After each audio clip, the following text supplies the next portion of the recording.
secondo classificato al Festival di Sanremo, pezzo ideale per aprire questo speciale, ultimo speciale dedicato a Sanremo con Claudio Petrone. Buongiorno Claudio. Buongiorno a tutti, caro Ciccio, cari teleradioascoltatori. Abbiamo già in collegamento anche, diciamo, l'uomo che ci racconterà quello che è avvenuto. No, non ancora, lo faremo tra pochissimo. Benissimo, scusate, ho sbagliato io, come non detto. Ciccio, sono arrivato, sono tornato. No, venerdì non c'eri però. No, infatti sono rientrato. Vacanza? Pelo, sì, fortunatamente ero a Dubai. In che senso? Sì, ero a Dubai e mi ha dato un passaggio il ministro Crosetto. Sono tornato con il volo di Stato. Chi l'ha pagato? Lui l'ha pagato, ha detto per il triplo. Io no, io mi sono solamente messo in stiva. Va bene, solo una battuta in questo momento drammatico. Allora, parliamo invece di Sanremo. Allora, partiamo dalla fine. Sal Da Vinci vince, giusto per così. E quindi giusto, Sanremo. Vabbè. Allora, Sal Da Vinci vince. Da dove nasce questo successo? Allora, nasce, io nelle precedenti puntate avevo rappresentato come questo fosse un pezzo da cena spettacolo, e se noi frequentiamo, noi non lo facciamo, però se frequentiamo le cene spettacolo, Rossetto e Caffè, sì, grande pezzo che è ritornato, che ha fatto ritornare in voga Sal Da Vinci, nasce appunto per l'ascolto in contesti come questo. Il pezzo è un pezzo forte, ma soprattutto io ho studiato e andiamo a vedere chi ha scritto questa canzone. Ecco. Allora, il paroliere storico di Sal Da Vinci, almeno quello di Rossetto e Caffè, era Vincenzo D'Agostino, che è il famoso paroliere che ha scritto tutti i pezzi con Gigi D'Alessio, che è venuto a mancare proprio in questi giorni, a febbraio del 2026. E invece adesso, come parolieri per il buon Sal Da Vinci, ci sono addirittura due giovani compositori che sono esperti appunto di pezzi da classifica. Allora, tutto merito dei parolieri o c'è altro? Lo chiediamo a Mimmo Mazza, direttore della Gazzetta del Mezzogiorno, appena tornato insomma da Sanremo. Buongiorno Mimmo. Buongiorno a tutti. Allora Mimmo, c'è chi torna da Sanremo e chi torna da Dubai. Vabbè. Non so a chi è andata peggio sinceramente, però Mimmo, al di là delle battute stupide, io ho visto video, Ciccio. Figurati, ho visto video devastanti di una sala stampa in delirio quando cantava Sal Da Vinci. Perché devastanti, scusa? Perché io diciamo che non è il mio genere, giusto per però devi rispettare i generi, devi rispettare la democrazia, lo so che sei atteggiamenti snobbisti e elitari. Devi rispettare il voto popolare. Hai ragione, infatti lo rispetto, figurati. Fai come certi magistrati che dicono che siccome qualcuno vota per il sì, allora siccome vota per il sì tutti quelli che votano. Chi può votare che cosa vuole. E sono d'accordo, no, per l'amor di Dio, l'importante è essere consapevoli di quello che uno sta facendo, su questo non c'è dubbio. Detto questo, però Mimmo, davvero c'è un pezzo che ha fatto impazzire un po' tutti, almeno davvero dico, in sala stampa io ho visto dei video in cui la gente ballava. Qual è il reato? Non ho detto che è un reato, Mimmo, non ancora, almeno, diciamo, purtroppo. Non è ancora un reato, però insomma. Siamo divertiti in sala stampa, anche perché in sala stampa, come poi insomma, se vedete le analisi dei voti, alla fine è stata la sala stampa a determinare il successo di Sal Da Vinci, perché il televoto aveva invece premiato Saif. Tu l'avevi detto fin dall'inizio che era un pezzacchione che avrebbe fatto. E siccome strada. Ciccio lo davano a 30, Mimmo ha scommesso 1.000 euro su Sal Da Vinci e non io poteva. Claudio purtroppo no, ma la collega Bianca Chiviatti ha vinto una bella cifra.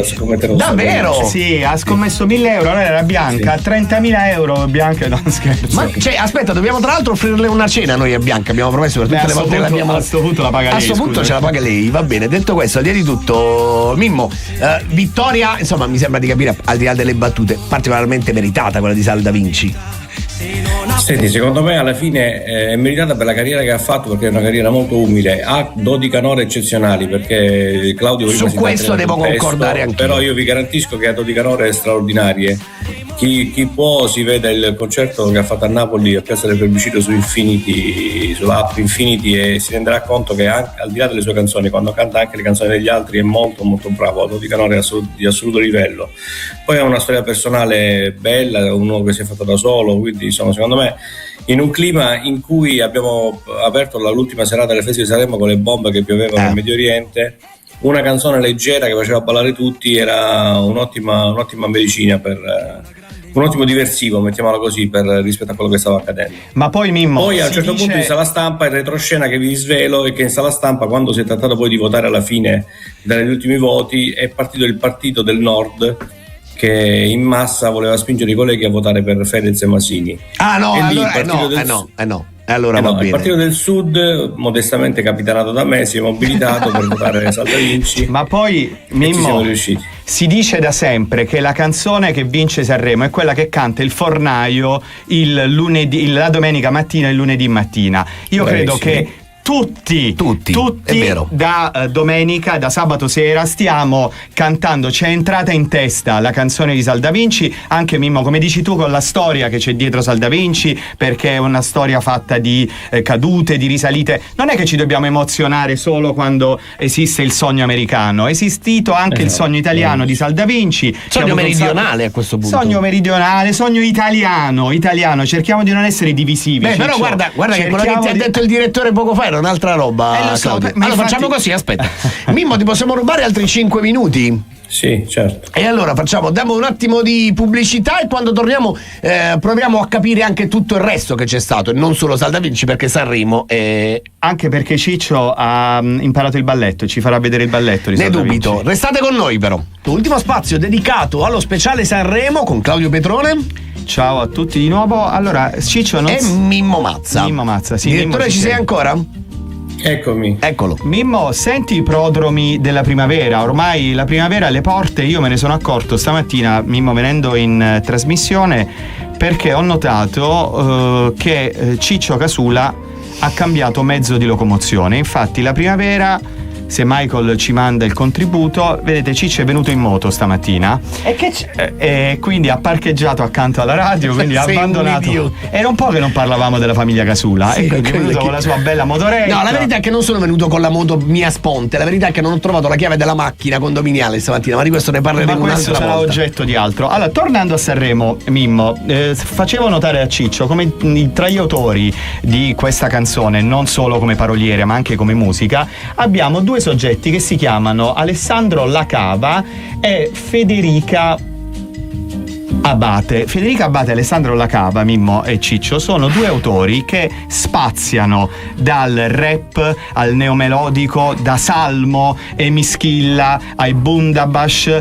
a altri. E sono i parolieri sono i compositori, sono gli autori insieme a Salva Vinci del pezzo che ha vinto Sanremo. Quindi che vuol dire? Che dietro un pezzo, dicevamo prima, quello del che si canta il lunedì mattina, c'è tutta una storia ed è importante che resti nelle orecchie e soprattutto nella voce di chi poi la va a cantare. Certo, può essere non condiviso, anche il testo oggettivamente non è un testo di altissimo livello poetico a mio parere, però l'importante è che sta nella testa di tutti, o no, Mimmo? Ma certo, poi voglio dire, è chiaro che chi cerca il testo impegnato probabilmente dovrà rivolgersi altrove o andare a Sanremo al premio Tenco, che è un'altra roba, no? Esatto, bravissimo.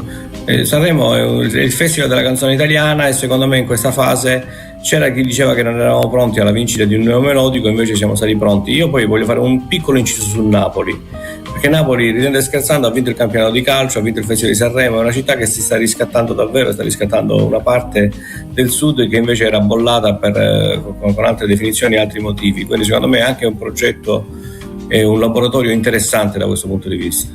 Poi Mimmo, finché vince il Napoli e finché non vince qualcun altro, noi siamo. Vabbè, ok, fermi, calma e gesso. Io e Mimmo siamo due juventini sfegatati, insomma è legittimo. Detto, ognuno ha i problemi suoi. Allora, Mimmo, invece, oggettivamente, concordi con me che il nono posto di Serena Brancale è un po' troppo? Cioè, è troppo poco. Appunto. Sì, sono assolutamente d'accordo. Per quanto poi le classifiche di Sanremo e i piazzamenti domani non se li ricorderà più nessuno, certo. Si ricorderà chi ha vinto, ma il secondo o terzo posto poi si fioриranno, perché alla fine quello che conta è vincere, il resto non conta. Sì, Serena Brancale probabilmente meritava un piazzamento migliore perché la sua canzone è molto bella, l'ha cantata bene, ha doti vocali straordinari, ha fatto anche un cambio di passo deciso rispetto a quello dello scorso anno, rispetto al look. Diciamo che ecco, è un po' un ritorno alle origini il suo, perché lei nasce in fondo così come l'abbiamo conosciuta, come l'abbiamo vista quest'anno. Forse ha pagato, ecco, questo eccessivo richiamo, cioè il testo era triste perché ricordava la madre.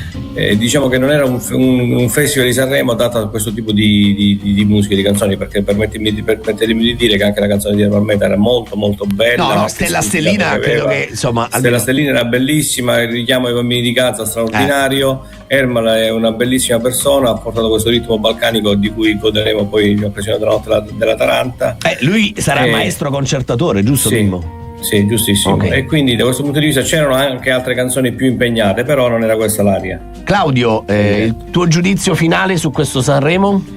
6,5. 6,5, 7. Non so come opererà Stefano De Martino, non come conduttore, ma come direttore artistico della prossima edizione. Però l'importante è che comunque vada, sarà un successo. Mimmo, avevi fatto il nome di Stefano De Martino, insomma, già dal primo collegamento che abbiamo fatto una settimana fa, alla fine si è verificato quello. È stata l'ennesima scelta anche per non scegliere una donna? Ma secondo me alla fine una donna lo affiancherà, da quello che sappiamo, lo affiancherà sotto forma di consulente artistico e come co-conduttrice. Si circolano vari nomi, sicuramente non sarà da solo, perché Stefano De Martino è un bravissimo presentatore e fare il direttore artistico è un'altra cosa, e immaginiamo che non lasceranno tutto l'incarico a lui e che quindi ci sarà una donna ad affiancarlo. Questi sono i rumors, poi capiamo, poi vediamo. Va bene, chiudiamo invece. Forse oggi in questa edizione il conduttore più che Carlo Conti è stata Laura Posini, no Mimmo? Assolutamente sì, e tra l'altro uno dei grandi errori di questa edizione del Festival di Sanremo è avere una fuoriclasse come Laura Pasini. Poi può piacere o può non piacere, ma insomma è una cantante molto brava, e farla cantare solo l'ultima sera nel momento più antipatico in cui poteva cantare, cioè quello dell'attesa della proclamazione del vincitore, in cui insomma la gente non vedeva l'ora di sapere chi aveva vinto, e hanno piazzato il medley di Laura Pasini, ed è stata anche una scelta ingenerosa nei suoi confronti, che invece secondo me come presenza doveva essere sfruttata più a lungo. Possiamo dirci che arriva anche, diciamo, dopo quanto erano già in onda? 3 ore di diretta? 4 ore di diretta? Sì, 4 ore di diretta. Insomma, un po' troppo, devo dire. Voglio chiudere però con una domanda, diciamo, secca. La vostra invece canzone vincitrice, quella che secondo voi è stata la migliore di tutte, qual è? A me è piaciuta tantissimo quella di Fulminacci, ma lo dico dall'inizio. Bene. Mimmo? Io concordo su Fulminacci, ma dico che ho vinto il Festival di Sanremo e sono contento così. Ok, va bene. No, io invece ho vinto, avrei voluto Dito nella piaga. Ma quanto amo stare con Ciccio Casulla e Mimmo Mazza. Anche lunedì mattina, capito? Tre amici in radio. Va bene, direttore, grazie davvero per esserti fatto rompere le scatole anche questa mattina. Buona giornata e buon lavoro. Ciao Mimmo. Grazie a voi. Claudio, venerdì non ci vediamo? No. O meglio, non vedrai me. No, ma io diciamo che sono troppo ingombrante ormai in questa radio, quindi te lo dici da solo. Quindi vado via, prendo la moto di Ciccio e me ne torno a casa e vado a lavorare. Ok, però venerdì torna in radio, anche se io non ci sarò, perché insomma il tuo spazio ormai comincia a essere un appuntamento imperdibile. Vedi che c'è la gente veramente che mi scrive, che mi rompe l'anima. Pensa come sta la gente, capito? Grazie a Claudio Petrone.